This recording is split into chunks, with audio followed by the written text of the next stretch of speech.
Hello, I'm Frank Jernigan, aka Franco, and I've just learned a whole new way, the absolute best way I've ever seen to start a new strand of yarn when you need to. I will begin by showing you the technique, unlike most of my videos, and then afterwards I will talk about why I think it's so great. I'll also give credit to Debbie Abrahams, who is the person who did a video that showed this technique. And so I always like to give credit to the people I learn things from. So let's get right to the technique. It's really amazing. So you're knitting along and you realize your yarn is about to end. So you decide it's time to begin a new yarn. Hopefully you have managed to work to a space that does not show very much if you have trouble weaving in the ends on the back without that being discerned. So maybe you're under the arm of a sleeve, whatever. But you've come to the place where you want to start a new strand of yarn. So you have your old strand that is ending, and you have the new strand that's attached to your ball. And so you want to leave enough of the old strand to be able to knit at least one more stitch and still have a tail to weave in. You begin by beginning one stitch with the old yarn, insert the needle as if to knit, take the new strand and lay it across the needle next to the old strand, which is to its right. So when you complete the stitch, that new strand is trapped underneath. So you complete the stitch, this strand is now trapped underneath that stitch. You can move it to the back if you want. And then the next stitch you're going to make with the new strand, and you change as if you were doing intarsia. You lay it across and pick up the new strand from underneath, and then you knit with that. And then you continue knitting with the new strand. It's as simple as that. And what do you get? You get no double stitches on the front, and on the back you can see that the two ends are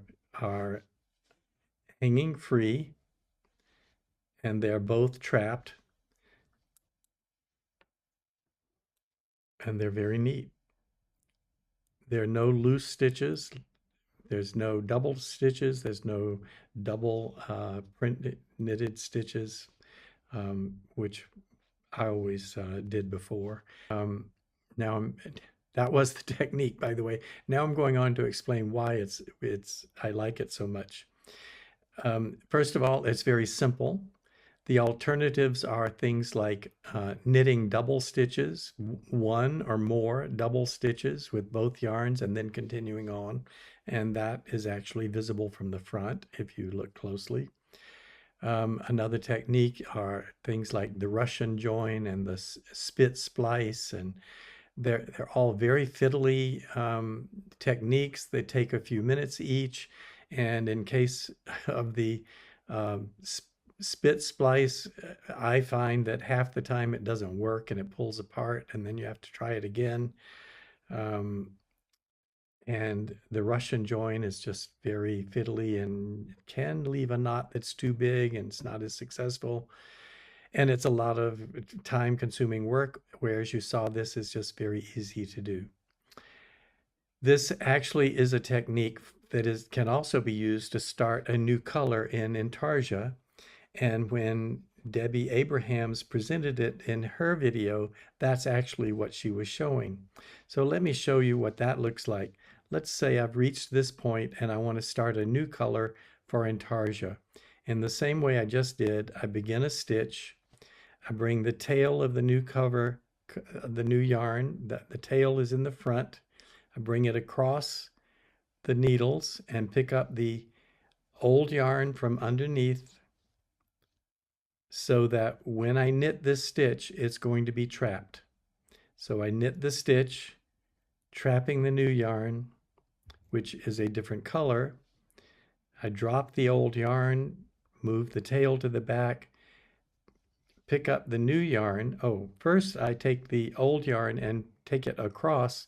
So when I pick up the new yarn, it's being picked up from underneath the old yarn and it traps the old yarn. And you can continue knitting in the new color.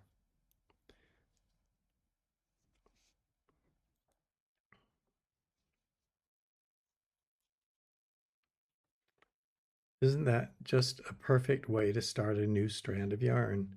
Look at the back again. There are two strands here, the old color, the new color, and just like here, there are two strands, and they're both trapped. And it was very simple to do. I'm so thrilled with this. Let me give full credit to Debbie Abrahams, who has an excellent video showing the exact same technique. I will put a link to that video in the description below. But the technique was brought to me by Sumner Delaney, who is a member of our Franco sweater knitters group that meets every Saturday at 2:30 Pacific time. And he mentioned it to the group, um, where Debbie had described it as a way of starting a new color in intarsia. He applied it to just simply starting any new strand, even one of the same color, because your previous strand came to an end. And I thought that was a brilliant application of this technique. So if you like the technique and want to see it again, just start again from the beginning. I tried to put it way up front in the video so you didn't have to hear all this verbiage as I go on and on about it. Enjoy and happy knitting.